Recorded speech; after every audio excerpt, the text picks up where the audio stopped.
kudune damkar iki. Lah iki kudune damkar, nek ora damkar ya ora iso no. Few moments later.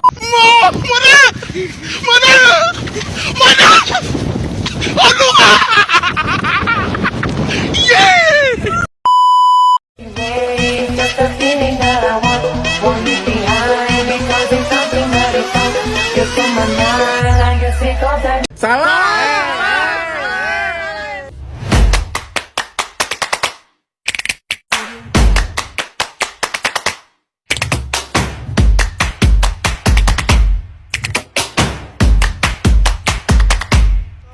Assalamualaikum warahmatullahi wabarakatuh. Perkenalkan, nama saya Alfred Brilian dari kelas 12 IP1 nomor absen 2. Di sini saya akan membacakan sebuah resensi buku dari karya Pramudia Anantatur yang berjudul Anak Semua Bangsa.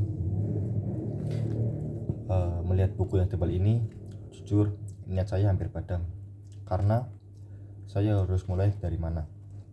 Tetapi untuk memenuhi tugas atau nilai tugas dari bahasa Indonesia, mau nggak mau saya harus mengerjakannya. Selama 1 bulan lebih saya membacanya, jujur saya tidak paham karena dari bahasa dan alur ceritanya tidak menyambung. Tetapi bila tidak diteruskan, bisa menjadi hal yang dipertanyakan. Di buku ini saya dapatkan adalah membuat saya bercermin akan sadar bahwa pentingnya mencintai bangsa Indonesia. Hati saya bergerak dan tersindir. Karya apa yang saya lakukan untuk membanggakan nama Indonesia? Apa sih yang telah saya lakukan selama ini? Nah, cerita singkatnya adalah novel Anak Semua Bangsa karya Pramudia Anantatur menggambarkan sebuah penderitaan rakyat Jawa di bawah pemerintahan Belanda yang licik dan akan kehausan kekuasaan.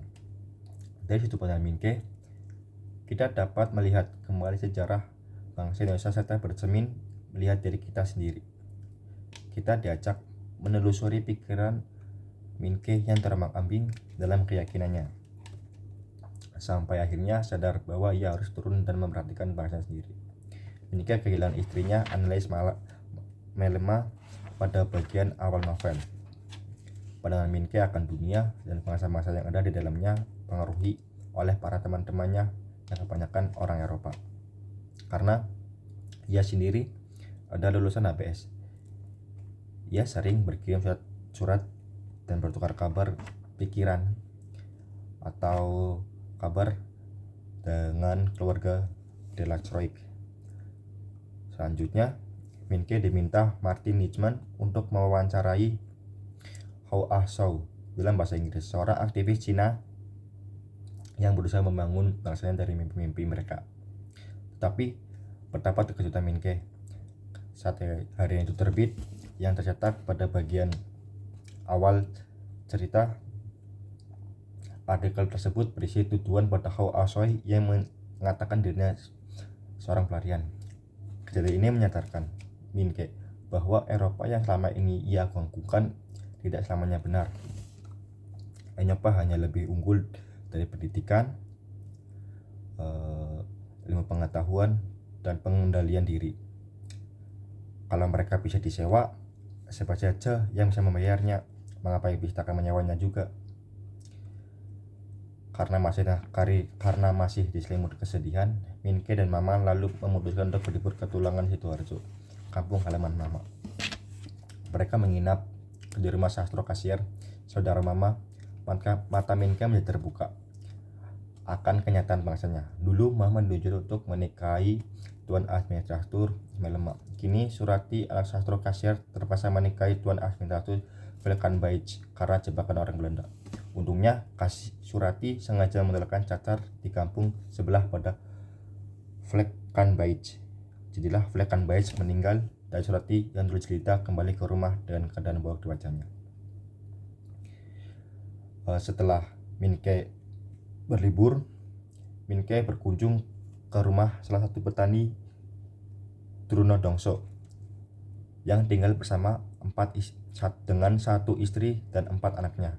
Trunandongso bercerita kepadanya mengenai kecurangan pemerintah Belanda yang sering memaksa dan tidak menepati janji. Sementara para petani tidak bisa berbuat apa-apa untuk hak mereka. Minke berjanji pada Trunandongso akan membuatnya dengan jalan menuliskan penelitiannya. Selain itu, ia juga menulis artikel tentang Surati, tetapi saat ingin mendapatkan tulisannya dengan Trunandongso, Ninjat menolak. Minke putus asa. Minke memutuskan melanjutkan studinya di Betawi untuk menjadi dokter. Di tengah perjalanan di laut, ia bertemu dengan Terhar yang menceramahinya cara kerja dan tujuan penjajahan Belanda di Hindia. Minke hampir berkunjung di kantor koran lokal di Semarang untuk menulis lagi. Sayang, ia malah dijemput polisi untuk kembali ke Wonokromo rumah mama. Saat Minke pulang, mama harus berhadapan dengan anak resmi Tuan Administratus Melema, Insinyur Mauritius Melema. Karena perebutan warisanlah Analias meninggal. Dengan bantuan penjaga keamanan mama, Minke, Jin Marais dan anaknya serta Komer mama mempertahankan dirinya dan rumahnya. Novel ditutup dengan Maurits Melema menunda pengusiran mereka dari rumah. Melewati peristiwa tersebut, bertemu dengan berbagai macam orang dan opini masing-masing telah mengubah total cara berpikir Minke. Eropa dulu diagung-agungkan. Eropa tak pernah salah.